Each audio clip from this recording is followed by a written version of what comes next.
car, you could win cash. It's very simple. Watch and win with Take 5 magazine and Catchphrase. Purchase Catchphrase from Monday on 9. Woolworths, the fresh food people, have great ideas for after-school snacks. This fruit and nut slice can be made up to 3 days in advance and is ideal for the lunchbox as well. Mix together 2 cups of plain flour, a half a cup of caster sugar with 180 grams of melted butter. Press it into a greased and lined slab pan and bake for 15 minutes or until it turns golden. Now for the topping. Pour a can of Nestlé sweetened condensed milk into a heavy base saucepan. Add butter and a tablespoon of maple syrup and cook for 15 minutes, stirring continuously until it thickens up and goes a nice caramel colour. Pour it over the cooked base and top with a cup of Woolworths dried fruit and nut mix and chopped dried apricots. Press the fruit into the mixture and let it cool before covering in plastic wrap. Then pop it in the fridge until it sets. You'll find this recipe along with other great ideas in this month's issue of Australian Good Taste magazine. Available with all your fresh ingredients from Woolworths, the fresh food people. Tonight on 9 Sunday, all new episodes of Backyard Blitz and Location, followed by 60 Minutes. Then stay with us for your Sunday movie premiere, Bedazzled. This is Channel 9 Sunday.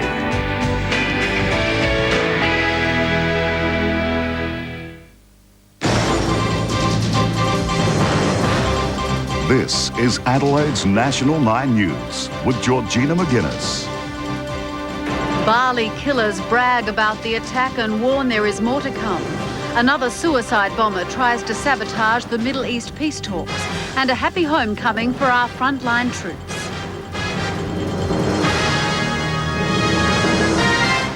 Good evening. Also making news tonight, the Crows lose the match and 3 more players to injury. But first tonight, 2 of the men who plotted and carried out the mass murder of 88 Australians in Bali have given Channel 9 an extraordinary interview. They've gloated about the nightclub attacks and warned that more bombs are being built and more Australians will die. He's been a very public face of the Bali bombings. But Amrosi has never spoken before on camera about the attacks. In handcuffs and flanked by 2 guards, he warned the attack in Kuta last year would not be the last in Bali. There will be more bombs till the Westerners are finished. All of them to attack Muslims and attack humanity. For a man facing death by firing squad, Amrosi is remarkably calm. He has no remorse at all for allegedly helping plan and carry out the 2 bomb attacks. How can I feel sorry? I'm very happy because they attack Muslims and are inhumane. We asked him directly why he didn't feel sorry for the Australian victims. Because they are brutal. With their brutality, I don't feel sorry. You can see from their behavior. They come here, American, Jews and their allies, they want to colonize, not just for pride. They take our people to bars. They want to control Muslim people. They make us weak. They want to control us, not only Indonesian, but all over the world. 6 months in jail, and the mechanic from Java is still proud to be labelled a terrorist. Terrorism is ordered by Allah. In the Quran, it means make our enemies frightened. The widely held view in Indonesia is that barring a mistrial, Amrosi will be executed, a fate he seems to relish. Whatever the punishment, I'm ready. I'm not nervous. If Amrosi has a simmering contempt for the West, then one of the masterminds behind the deaths of 88 Australians, Imam Samudra, is burning with hate for the US, for Australia. Your country is still killing our people. We also still killing your people also. As we did with Amrosi, we asked Samudra if he was sorry so many Australians were killed. Again, he was unrepentant. Ask Australians, he said, are they sorry they killed Iraqis? After 15 minutes in a small courtyard to get some sun, Samudra was led back into his cell, ranting against the US and its allies. Go to hell, Bush. Go to hell, Tony Blair. Go to hell, Colin Powell and the land. A suicide bomber in Israel has carried out the 3rd major terrorist attack in a week, blowing up an early morning commuter bus on the outskirts of Jerusalem. 7 people were killed, 20 others escaped with their lives, but many have horrific injuries. The bomber chose the morning peak hour as the bus approached one of Jerusalem's busiest intersections.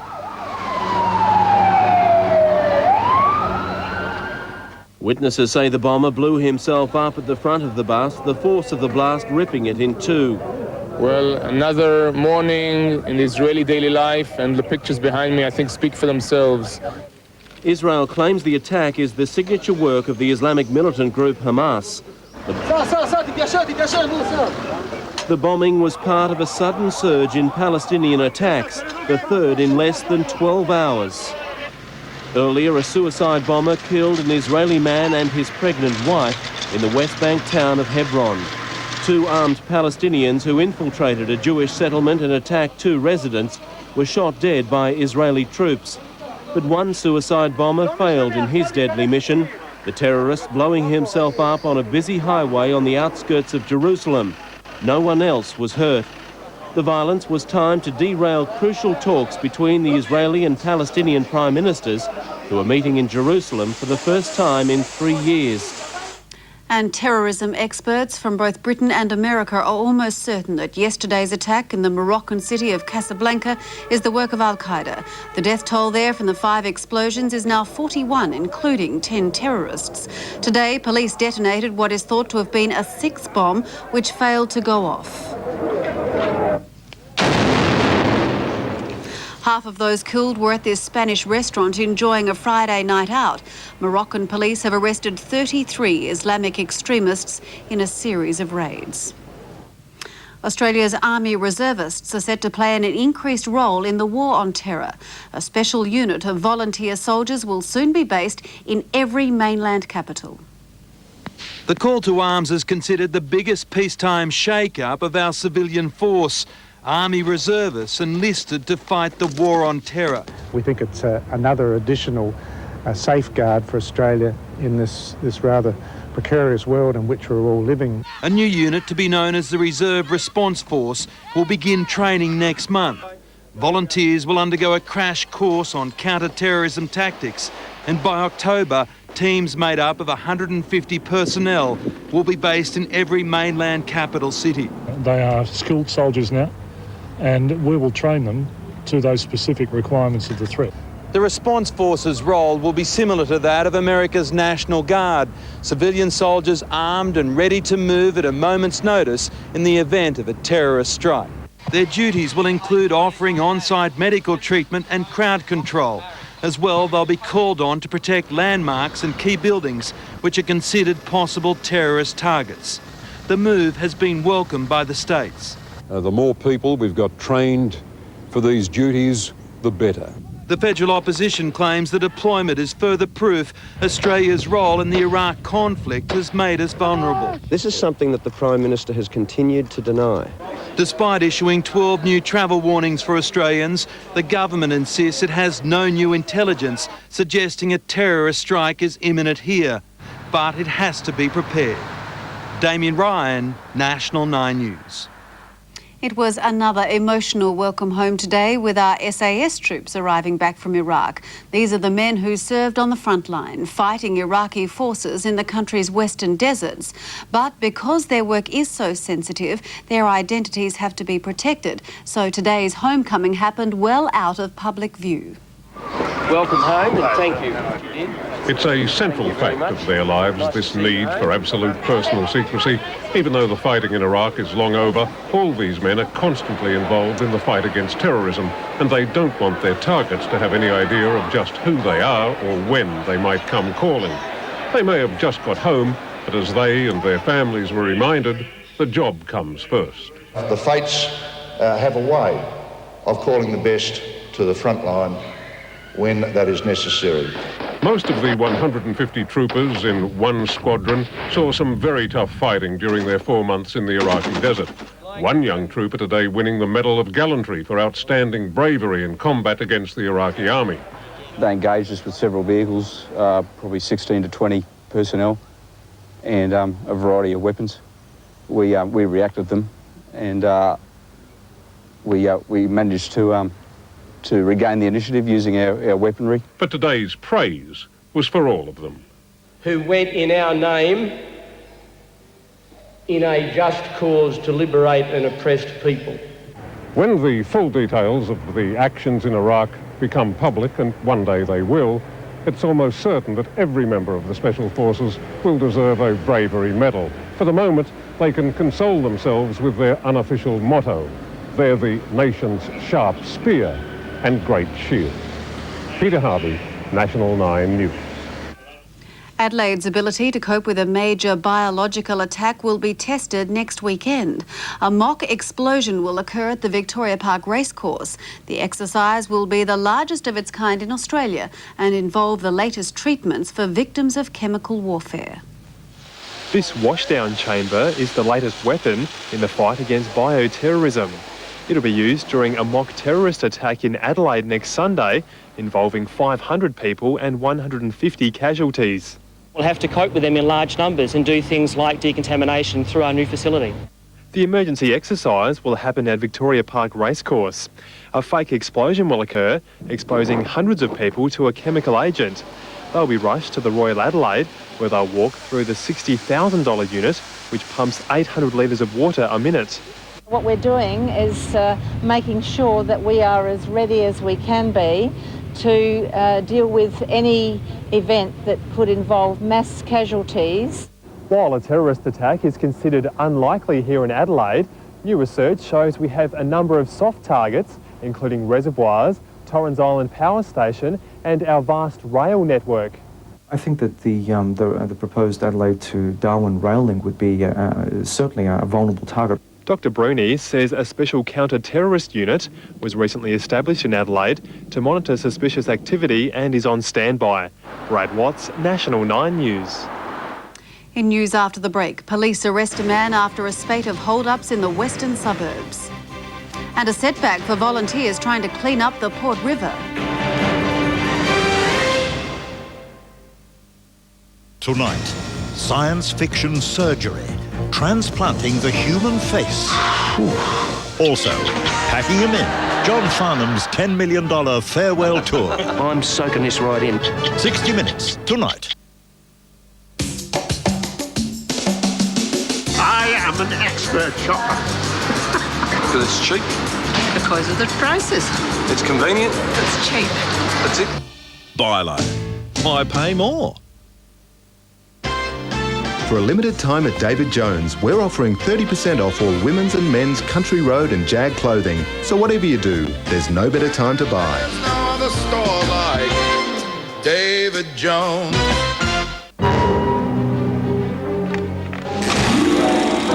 Come on, quick, push! Oh, grab the gas!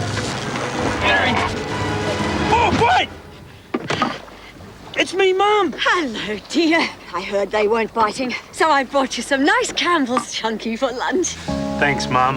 Here you go, boys. This one's made with lean prime beef. Just like you, eh, Plugger? Chunky now with lean prime beef from Campbell's. Campbell's.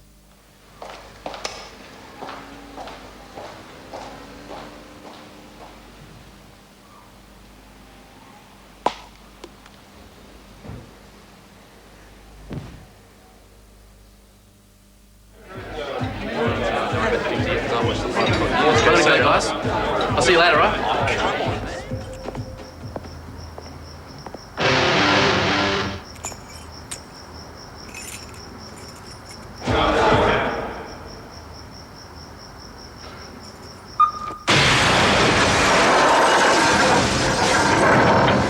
From the moment you make the wrong decision, you risk losing your car, your license, or even worse.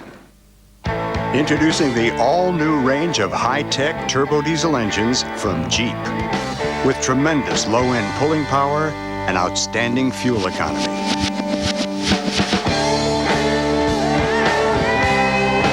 The new Jeep Cherokee and Grand Cherokee turbo diesel engines will amaze you. On-road, off-road, any road.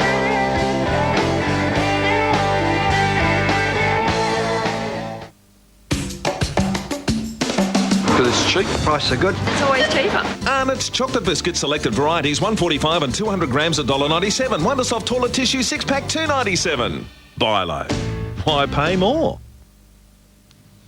Continuing the news, and police have made a breakthrough in their investigation into several armed hold-ups in the western suburbs. They raided a house at Seaton last night and arrested a 36-year-old man who's been charged with 10 counts of robbery with violence. It was this security vision shown on National 9 News last week that helped police make the arrest. Information came from a member of the public and we were able to add to that, and as a result we've been able to apprehend the person concerned. It's alleged that between March and May this year, the 36-year-old Seaton man committed 10 armed hold-ups, all in the western suburbs and all at night. Alleged targets include service stations, chemists, liquor stores, a hardware and a video store. The most recent, this Mitre 10 at Findon just 3 days ago. Nobody was hurt during the robberies, however weapons were used on each occasion, and there was a fair degree of intimidation caused to the people who were working in those businesses. Police say it's the most significant arrest for armed hold-ups in the western suburbs this year. We're extremely happy with the result. Clearing up 10 hold-ups of this type obviously goes a long way to alleviating the concerns of the public regarding this sort of offence. The man was refused bail and is due to face the Port Adelaide Magistrates Court on Tuesday. Gerda Yetsakovsky, National 9 News. Vandals have dealt a cruel blow to organisers of a Port River clean-up. Volunteers arrived this morning to find the bins had been tossed in the water and the rubbish set on fire. The clean-up began yesterday, but organisers say their efforts are now in vain, the bins themselves needing to be dumped. Project Dolphin Safe is coordinating the clean-up and says it will push on despite the setback. Back overseas, and a bus has crashed in southeastern France, killing 27 tourists and the driver. The double-decker coach, which was carrying 74 people, hit a guardrail before rolling down an embankment north of Lyon. Police say it was travelling at high speed. The twisted wreckage made it difficult for rescuers to free survivors from the bus. Some of them were enjoying a trip they had won in a competition.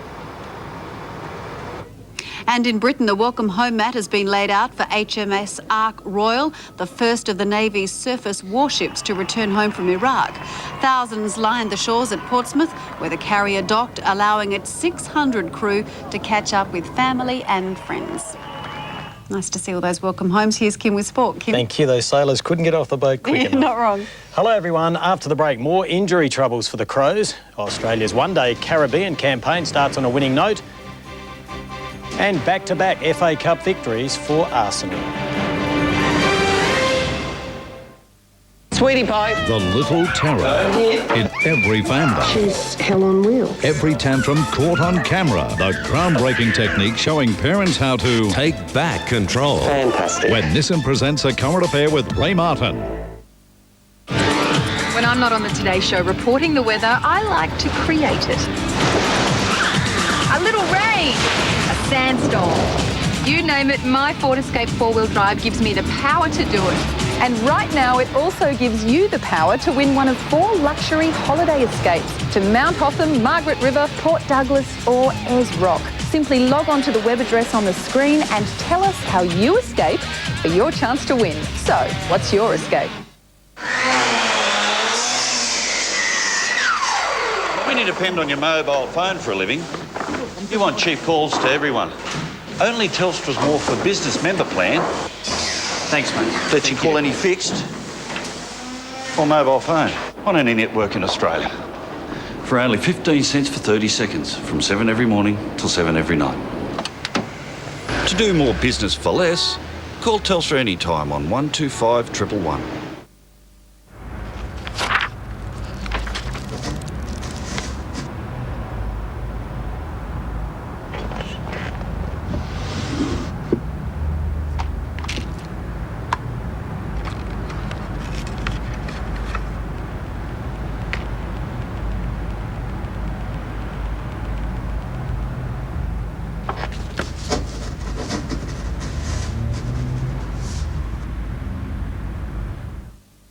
Not 400 days, not even 500 days, but at Lacornu an incredible 735 days interest-free. That's 735 days interest-free and absolutely no deposit. But you better hurry, this won't last long. Lacornu.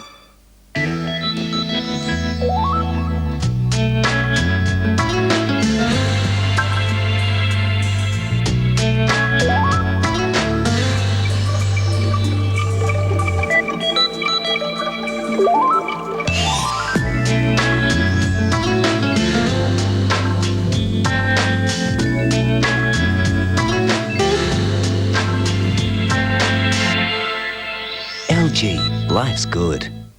It's the end! The end! It's Mitsubishi's end of financial year sale, so for real value and great prices, we're doing special deals across the entire Mitsubishi range. Look, he's going to do it. So jump into your Mitsubishi Diamond dealer now. Hello again to football first, and the Adelaide Crows injury toll continues to rise, with Carey, Smart and Burton still in doubt for next weekend. 3 more players have been added to the missing list, with Ronnie Burns the most serious. Despite Adelaide's lack of numbers, last night's game was one that got away. For the second Sunday in a row, Adelaide woke up rueing what might have been, the coach's message still ringing in their ears. Not thinking that it's an honourable loss, because every loss bloody cuts to the quick and it tears your heart out. The Crows collected 24 more handballs, 14 more kicks and had 2 more shots at goal. Hits the post. That in itself was, I think, the killer in relation to us not winning, was just the finish for what I would say are gettable goals. For the first 3 quarters, Adelaide's makeshift forward structure was firing. A mosquito fleet replacing the tall timber, and it almost worked. Hammers at home. Until a Brisbane veteran chimed in with 7 of his own. Lynch getting back's got it. And Boston Black showed exactly why the Lions are once again the ones to beat. Can he bend it back like Beckham? Yes! The loss of Ronnie Burns proved untimely. He strained an adductor and will miss at least 2. And James Begley won't remember much of his impressive debut after being concussed in the last term. The only good news, Andrew Crowell's hamstring looks like it was only cramped, but Ayres refused to see injuries as an excuse. This was a game of wasted opportunities. Each one of these 3 teams that we've played, Port, Brisbane and Collingwood, we've generated chances. So I know most definitely that we're on the right track with what we're doing. Vicky Schwartz, National 9 News. Port Adelaide should regain All-Australian defender Brett Montgomery for Friday night's clash with Essendon. The Power recorded no significant injuries yesterday after their win against the Kangaroos. Dean Brogan suffered a bruised knee but should come up. Port today paid tribute to the efforts of former Kangaroo Byron Pickett and Stuart Cochrane. You sort of want to prove them wrong with regard to, letting you go in a trade or something like that, and they both played fantastic football yesterday. And look, Hardwick has a similar opportunity on Friday night up against his former side, the Bombers. Well, Fremantle has created history, winning 3 matches in a row in the same season for the first time. Last night, Richmond came from behind to knock off Melbourne. At the SCG today, the Swans won their 4th on the trot. Carlton outlasted the Bulldogs in a thriller at Optus, while in Perth, the Dockers were too strong for the Saints. Fremantle slammed on 4 goals in 6 minutes as the Saints, in their yellow strip, got off to a bad start. Stephen Mill made an umpire go down as the Dockers continued to pepper the goals, the home side by 22 points at half-time. Despite losing Justin Koschitzky, the Saints never gave up, but in the end the Dockers packed too many punches, further strengthening their claim for a final spot. At the SCG, it was the umpires who had a new look. The Swans kicked 5 goals to 1 in the first quarter, leaving Geelong coach Mark Thompson furious. Despite being its own worst enemy at times, Sydney extended its lead to 43 at the half. Paul Chapman produced a beauty for the Cats, but they never really recovered from their poor start. It was a seesawing final quarter at Optus, the siren going with Carlton up by a point and Corey McKernan with the ball. It was the Blues' first win at home since 2001. And at the MCG last night, 16 marks to Matthew Richardson helped Richmond overcome a 12-point deficit midway through the final quarter to beat Melbourne. Hamish Arthur, National 9 News. So at the end of 8 rounds, Brisbane still heads the AFL ladder ahead of West Coast and Richmond. Port Adelaide is 4th. The Crows have dropped to 7th. The Power plays Essendon at Telstra Dome this Friday night. The Crows take on the 15th ranked Western Bulldogs at home on Sunday.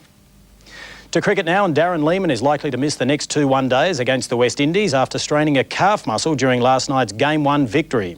In a rain-affected match, Ricky Ponting and Lehmann hit half-centuries before Ian Harvey starred with the bat and ball. Chasing 208, the Windies fell just short of their revised target. Jamaica's Sabina Park pitch looked like a belter, but Brian Lara punted on fielding Adam Gilchrist. That's for the first Australian to make that gamble backfire. Why Brian Lara won the toss and wanted the bowl this morning, to be on me. Gilchrist went down swinging for 21. Matthew Hayden followed. Ricky Ponting. And that's for... Proved he's recovered from a virus that forced him to miss the final test. The captain and Darren Lehmann. making half centuries. The late over surge supplied by Ian Harvey. And there, but there's a big gap between them. Harvey's unbeaten 48 and Michael Bevan's 43 boosted Australia's total to 270, leading the chase Ricardo Powell. Issuing Australia's bowlers and all but one spectator a timely wake-up call. Powell and fellow Jamaican Chris Gale delighting their home crowd. And that is 6. Far from tongue-tied, Brad Hogg had to glance over his shoulder to get rid of Gale. Both openers bagged by Brett Lee in the space of 2 balls, but soon after they fell, so did the rain. Chasing a revised target of 208, the Windies almost earned a final over reprieve when Hogg's hands deserted him. And he's dropped it! But the tourists won by 2 runs, stretching their one-day winning streak to 18 matches. Andrew McKinlay, National 9 News. Now to soccer, and Arsenal has won the FA Cup for the 3rd time in 6 years. The Gunners beat Southampton 1-0, easing some of their pain at missing out on the Premier League title. Rain saw the roof of the Millennium Stadium closed, making this the first cup final to be played indoors. Stung after giving up its Premier League crown to Manchester United, Arsenal was immediately on the front foot. Just before half-time, Robert Pires found a way through. It's Robert Pires. It's 1-0 Arsenal. They would have gone further in front if not for the efforts of Southampton goalie Antti Niemi, but he didn't last much longer. The Finn struck down by a calf injury and stretched it off. David Seaman, in what may have been his last game for Arsenal, was another who played a crucial role.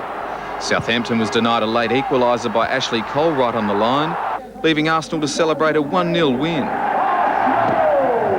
In Sydney, Adelaide City has drawn 1-1 with Parramatta to keep alive its faint hopes of making the National Soccer League Grand Final. The force, which left captain Ante Kovacevic out of its side today, needs to beat Northern Spirit at Hindmarsh next Friday night to have any hope of making the decider. Hamish Arthur, National 9 News.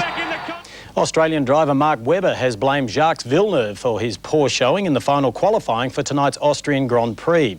Webber says the Canadian left debris all over the track, ruining his run. Webber's position slipped from 3rd overnight to 17th. Michael Schumacher's Ferrari will start from pole. And the Adelaide Thunderbirds have had a lucky escape in Brisbane, defeating the Firebirds by just 1 goal. Still a win, though. Well, despite the wet weather, racing officials are hopeful the track for tomorrow's Adelaide Cup at Morphettville will be rated good. La Destina is currently favourite at $6. The Gay Waterhouse-trained Corporate Queen is also well fancied. Last year's winner, the A-Train, is at $14. For the final word on the Cup, here's leading bookmaker Hollywood Sid. Forget the weights and barriers. In a very even and open betting race, La Destina, very, very impressive winner last start and dropped the whip at the 300-metre mark. To be trained or coached by the very informed Robert Smurden, he won the Goodwood Handicap on Saturday. So that's horse number 2, La Destina, to win. I reckon number 6, Pillage and Plunder, for 2nd, and for 3rd, number 17, Fire Tame. But for the $1 each way a year punter, number 13, Oxford Dollar, the local hope. Perhaps my best tip, rug up, snuggle up, be at trackside for all the fun, the feasting, the fillies and the fashions. Desperately wants to get into TV, Sid. That's our sport. Thank you, Kim. Xavier's along next with the weather details for the holiday Monday and, of course, the race. And take care if you're on the roads tomorrow. Here is where the speed cameras will be.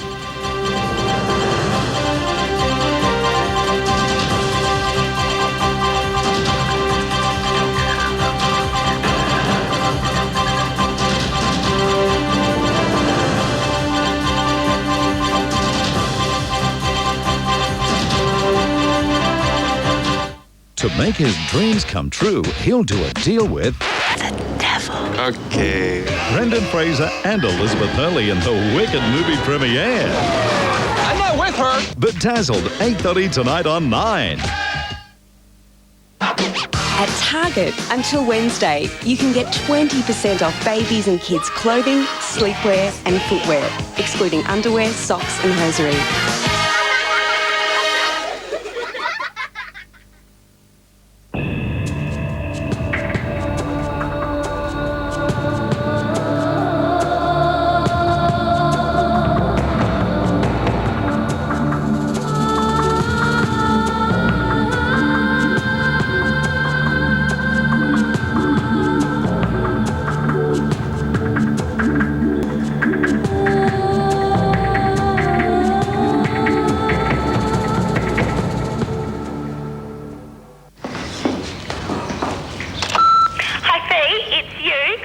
calling yourself, just to say, put that ad in the Yellow Pages directory. Don't forget. It's me ringing you, that's me, to remind you to place the ad in the Yellow Pages directory. Yeah, sorry. Oh, sorry. Hi, it's me again.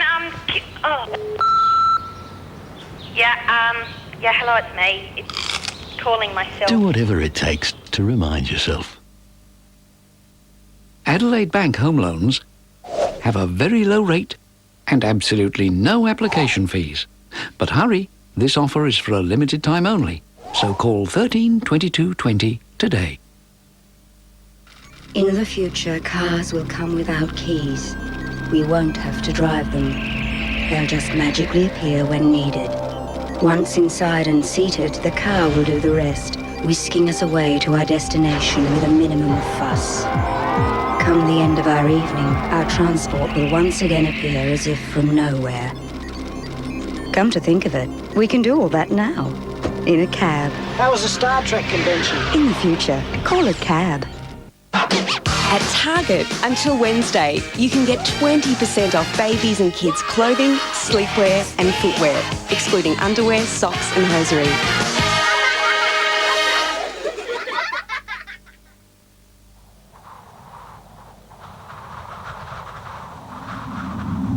With new Prado's class-leading VVTi V6 power, hills become effortless.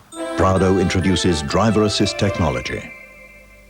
Coming up, see the Logie-winning Blitzers create Autumn Wonderland. I love it. The Backyard Blitz Autumn Special, followed by all-new location next on 9. National 9 Weather Report, brought to you by all new VO5 shampoos and conditioners with our best ever formulas. Good evening, folks. Well, if you are going outdoors, especially down to the track, apart from the wet conditions, it's going to be very windy, gale force conditions, in fact. Have a look at this. 14.9 this morning, up to 19.8 this afternoon, currently around 17 degrees, and the barometric pressure is rising. First, on the sunlight photo. Now, we've got shower activity coming in from the west and up from the south through most districts, and also out in the southern pastoral districts, we'll see some isolated shower activity developing there, so it is a wet one all around. Add to that the wind factor. Have a look at the analysis. That intense low pressure still giving us strong to gale force winds coming in from the northwest and southwest, and they'll continue to blow right through until Tuesday. If you're heading further afield, showers in Broome, Melbourne and Hobart, maximum ranging from 33 in Darwin and 18 degrees in Canberra and Hobart. And here in our state today, maximum ranging from 15 degrees at Kaipo up to 27 degrees at Moomba. So for the forecast, scattered showers and isolated thunderstorms through all the ag districts, isolated showers developing through the southern pastorals, and that strong, squally northwest to southwest wind reaching gale force on most coasts. Therefore, the warnings are for gales on the far west, west coast, south central and the Gulf waters, and strong winds down through the southeast coast. Around the country centres, 16 at Clare, 22 at Kubipedi, 19 degrees the top at Murray Bridge. Elsewhere in the state, looking for 19 at Port Augusta and a very cold, chilly 18 degrees down at Victor Harbour. On the waters, squally northwesterly winds at 33 knots, turning westerly by the evening at 30 knots, seas up to 2.5 metres. It's rough. And for the metropolitan area, windy with showers and rain through the hills, 18 degrees through both Adelaide and Elizabeth, 15 at Mount Barker and Noarlunga, looking for a top of 18 degrees. Now, over the next few days, everything starts to clear out by Wednesday, should be fine by the afternoon after some morning drizzle. Thursday, fine though cloudy, and in the longer term, back to a shower or two. So rug up tomorrow, folks. Here's George. Thank you, Zav, and that is the news for this Sunday night. Thanks for your company. Now, there were plenty of paws out pounding the pavement this morning in the annual Million Paws Walk.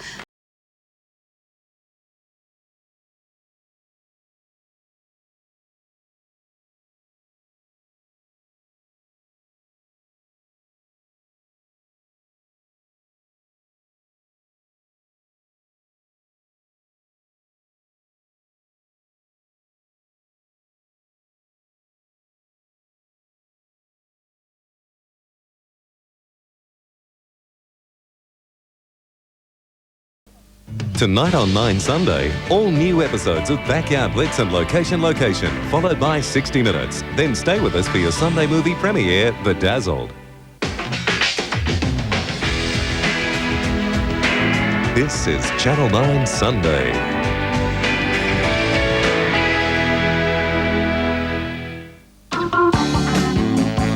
This programme proudly picked by Oz Lotto.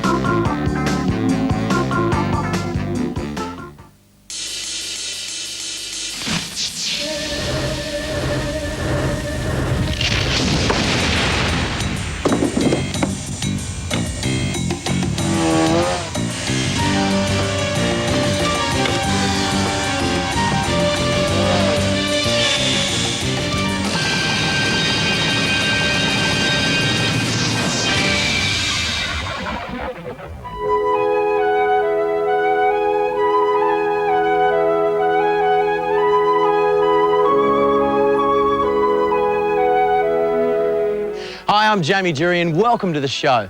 Now, there is little doubt that autumn is one of the most magical times of the year. I mean, have a look at all this colour. It is nothing short of spectacular. Look at it, it's beautiful, I love it.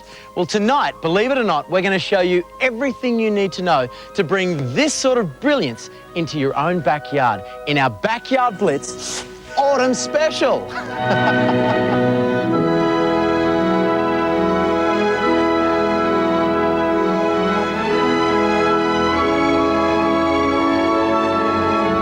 Where's Nige and Joe? Mate, they wanted a bushwalk this morning, and trust me, they are in there. They're surfacing. Hey, look at the kaiku. Hey, guys, what about the bushwalking round Beautiful, here? isn't it? It's unbelievable. Great. You know what? I've never been to the Blue Mountains before. You're going to love this place, mate. It's famous. We'll show you all the sights before you go. The big tourists, no worries, mate. We'll show you everything.